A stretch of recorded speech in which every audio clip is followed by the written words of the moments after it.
நபி ஸல்லல்லாஹு அலைஹி வஸல்லம் அவர்கள் ஒரு முஃமின் வாழக்கூடிய காலகட்டத்தில் அவர் எந்த ஒரு அடையாளத்தை கொண்டு வாழக்கூடியவராக இருந்தாலும் கூட அவருடைய மரணத்திற்கு பின்னால் அவருடைய நல்ல குணங்களுக்காக வேண்டி மட்டும்தான் ஒருவர் நினைவு கூறப்படுகிறார்.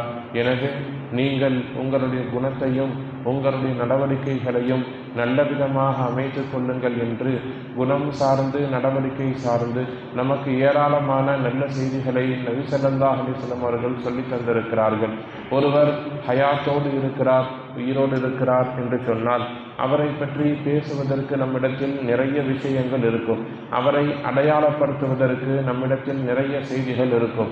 இந்த ஊரில் இப்படி ஒரு செல்வத்தோடு வசித்து வருகிறார், ஒரு பெரிய வியாபாரம் செய்கிறார், ஒரு பார்ப்பதற்கு ஒரு மாதிரியாக அழகாக இருப்பார், நிறைய படித்திருப்பார், நிறைய பட்டங்கள் பெற்றிருப்பார், இந்த வேலை செய்து கொண்டிருப்பார், இந்த மாதிரி இடத்தில் தங்கியிருப்பார் என்று ஒரு தனி மனிதனை அடையாளப்படுத்துவதற்கு அவர் வாழக்கூடிய காலகட்டத்தில் அவருடைய கல்வி, அவருடைய செல்வம், அவருடைய அழகு, அவருடைய குடும்பம் என்று 1000 அடையாளங்கள் ஒரு மனிதருக்கு இருக்கும். ஆனால் மரணத்திற்கு பின்னால் ஒருவர் மரணித்து விட்டார் என்று சொன்னால் அவரை பற்றி அடையாளப்படுத்துவதற்கு அவருடைய நல்ல விஷயங்களும் கெட்ட விஷயங்களும் மட்டும்தான் இருக்கும்.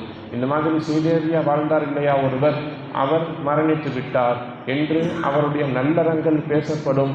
அல்லது இப்படி கெட்ட குணத்தோடு ஒருவர் வாழ்ந்து கொண்டிருந்தார் இல்லையா, அவர் மரணித்து விட்டார், அவர் வாழக்கூடிய காலகட்டத்தில் எப்படி இருந்தார் என்று ஒருவருடைய மரணத்திற்கு பின்னால் அவருடைய அழகு என்பது மறந்துவிடும்.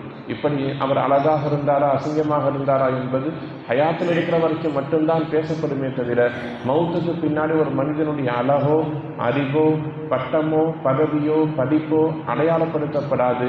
மாறாக நல்ல குணங்களும் தீய குணங்களும், நல்ல நடவடிக்கைகளும் கெட்ட நடவடிக்கைகளும் இது மட்டும்தான் ஒரு மனிதனுக்கு அடையாளமாக மரணத்திற்கு பின்னால் வரும். எனவே தான் நபி ஸல்லல்லாஹு அலைஹி வஸல்லம் ஒரு மனிதருக்கு உபதேசம் செய்யுங்கள் என்று சொன்னால் அவர்களுக்கு பெரும்பாலும் நடவடிக்கைகள் குணம் சார்ந்தே உபதேசம் செய்திருக்கிறார்கள். உச்சபட்சமாக ஒரு ஹதீஸ்ல பேசுவாங்க, அல் முஸ்லிமு மன் சலிமல் முஸ்லிமூன மின் லிசானிஹி வ யதிஹி. ஒருவன் உண்மையான நல்ல சாலிஹான முஸ்லிமாக இருக்கணும் என்று சொன்னால் அவன் மூலமாக பிறர் நிம்மதி பெற்றிருக்க வேண்டும். உங்கள் மூலமாக யாரும் இங்கே எந்த விதமான இடையூறும் பெற்றிருக்க கூடாது. அவன்தான் நல்ல முஸ்லிம்னு சொல்லுவான், பேசினால் நல்லதை பேசுங்கள்னு சொல்லுவான். உயர்வான குணத்தோடு ஒரு முஃமின் வாழ வேண்டும் என்று சொன்னார்கள்.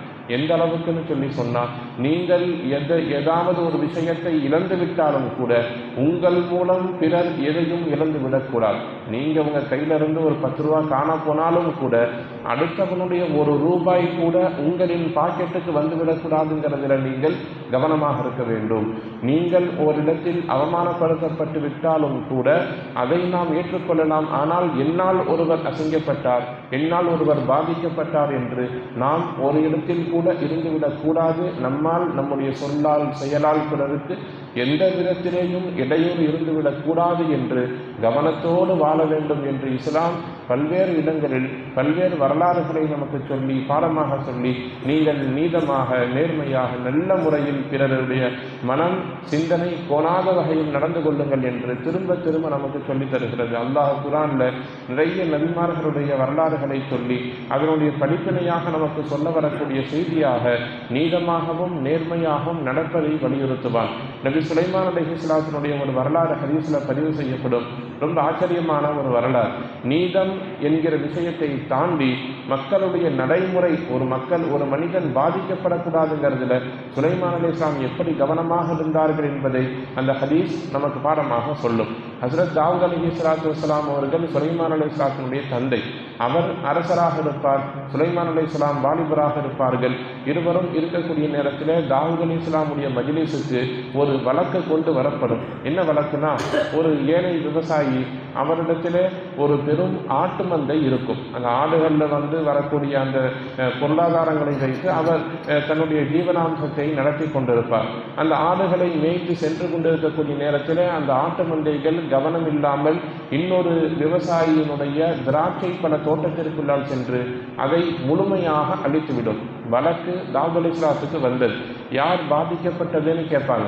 திராட்சை பழ வியாபாரி சொல்வார், என்னுடைய ஒட்டுமொத்த பயிரும் நாசமாகிவிட்டது. அதனுடைய மதிப்பு என்ன என்று மதிப்பிடும் பொழுது அதனுடைய மதிப்பு 1 லட்சம் ரூபாய் வருதுன்னு வைங்கிற நம்முடைய விளக்கத்திற்கு அந்த மதிப்பிற்கு நிகராக இந்த ஆட்டு மந்தை இருக்கிறது. 1 லட்சம் ரூபாய் பாதிப்புன்னு சொல்லி சொன்னால் 1 லட்சம் ரூபாய் அளவுக்கு தான் இந்த ஆட்டு மந்தை இருக்கிறது. அப்ப எவ்வளவு பாதிக்கப்பட்டதோ அதற்கு நிகராக பாதித்தவருடைய பொருளாதாரம் இருக்கிற பொழுது தாவூத் அலைஹிஸ்ஸலாம் தீர்ப்பு செய்வாங்க, அவருக்கு நீங்கள் நஷ்டஈடு கொடுக்க வேண்டும், உங்கள்ட்ட காசு இல்லை, உங்களுடைய ஆட்டு மந்தை அவருக்கு சொந்தமானதுன்னு தீர்ப்பு செய்வாங்க. சட்டம் என்று பார்த்தால், நீதம் என்று பார்த்தால் இதுதான் தீர்ப்பு.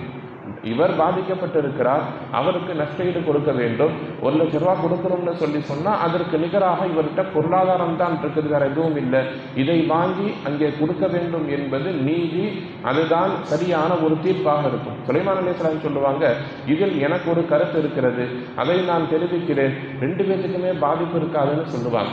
என்ன கருத்து, என்ன தீர்ப்பு என்று தாவூத் அலைஹிஸ்ஸலாம் கேட்கிற பொழுது சுலைமான் அலைஹிஸ்ஸலாம் சொல்லுவாங்க, 1 வருட காலம் அல்லது 2 வருட காலம் இவருக்கு தவணை கொடுங்கள். யாருக்கு? ஆட்டு மந்தை வைத்திருப்பவருக்கு. அவர் இந்த திராட்சை பழம் இருக்கக்கூடிய அந்த தோட்டத்தை மீண்டும் பயிர் செய்து மீண்டும் பழைய நிலைமைக்கு விவசாயம் செய்து கொண்டு வந்து சேர்க்க வேண்டும். அதுவரைக்கும் இந்த ஆட்டு மந்தையை அந்த இடத்தின்காரர் பயன்படுத்தி கொள்ள வேண்டும். அவருக்கு ஆட்டு மந்தையை தற்காலிகமாக கொடுத்துடணும். அவர் ஆடுகளை மேய்த்து அதிலிருந்து வரக்கூடிய செல்வத்தை பயன்படுத்தி கொள்ளுவார்.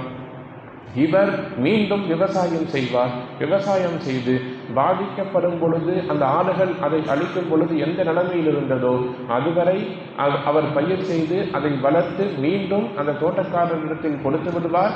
அந்த ஆட்டு மந்தைகள் மீண்டும் இவருக்கு வழங்கப்படும். இதன் மூலம் இவரும் பாதிக்கப்பட மாட்டார், அவரும் பாதிக்கப்பட மாட்டார்.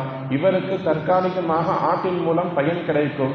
இவர் ஆட்டு மந்தையை காப்பாற்றிக் கொள்வதற்காக மீண்டும் அதை பயிர் செய்து கொடுத்து விடுவார்.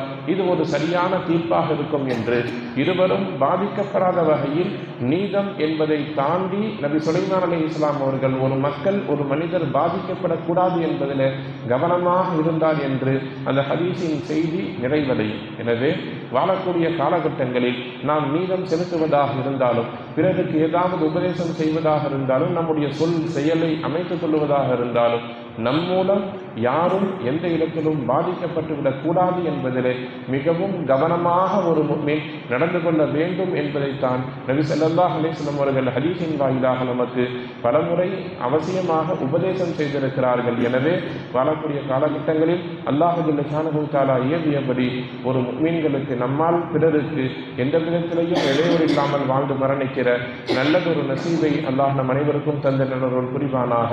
வாஹிர் தஅவானா அல்ஹம்துலில்லாஹி ரப்பில் ஆலமீன்.